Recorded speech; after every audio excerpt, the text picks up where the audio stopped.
In the mid-19th century, Shirdi was a quiet village defined by its dusty roads and predictable daily routines. Then a young ascetic appeared.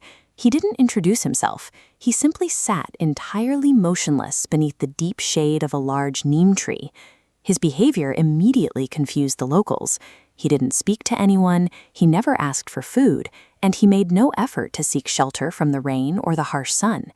Day and night he remained rooted in that exact spot, locked in a state of intense, unbroken focus.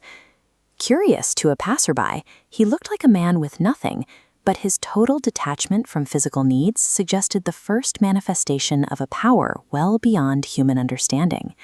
The villagers eventually gave this silent figure a name, Sai Baba. His presence forced the village to reconcile with a new reality. They had to determine if they were looking at a wandering beggar, a traditional saint, or a different type of spiritual entity entirely. Here at the Shirdi Sai Baba Story Studio, we're setting out to answer that question by meticulously documenting every recorded event of his life. To map out the complex world he eventually interacted with, we have to start here, at this single point of silent origin beneath the branches. Eventually, Baba moved from the base of the tree into a ruined, crumbling mosque in the village, a place he named Dwarkamai. This diagram illustrates the core of his existence. While physically confined, Dwarkamai acted as a glowing hub, connecting him to a vast collective consciousness. He could describe a storm brewing across the ocean, or sense a devotee in danger.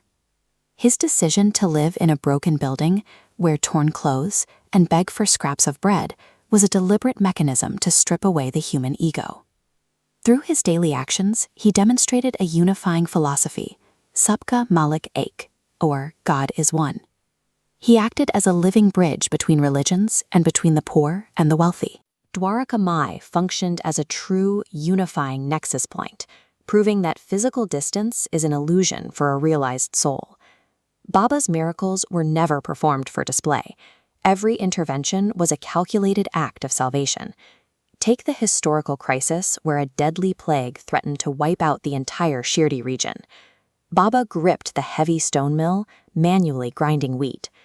The glowing characters show a mystical intervention, using physical friction to disrupt the disease's unseen forces. Crushing the grain had a literal impact. The stone mill was physically grinding away the plague and the negative karma of the village inhabitants. He demonstrated this elemental control regularly, even lighting the village oil lamps using only water. These extraordinary events show a man who possessed direct, physical power over the circumstances that govern life and death. However, Baba's power to alter an individual's path is not granted freely.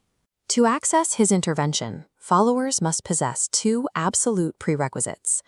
The first is Shraddha, an unwavering faith. The second requirement is Saburi, or enduring patience.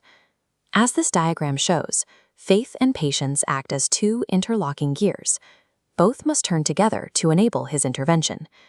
Years ago, Baba attained samadhi and left his physical body behind. Yet his departure from the physical realm did not end his influence. For those who approach with faith and patience, he remains a living force capable of intervention today, rather than a figure restricted to the past. Today, his presence is the silence between your thoughts and the answer to your prayers. This introductory episode is merely the threshold to a massive upcoming investigation. We are embarking on a 52-chapter journey, diving deep into the records of Hemadpant to decode every miracle and every lesson. Subscribe to the Shirdi Sai Baba Story Studio and join us as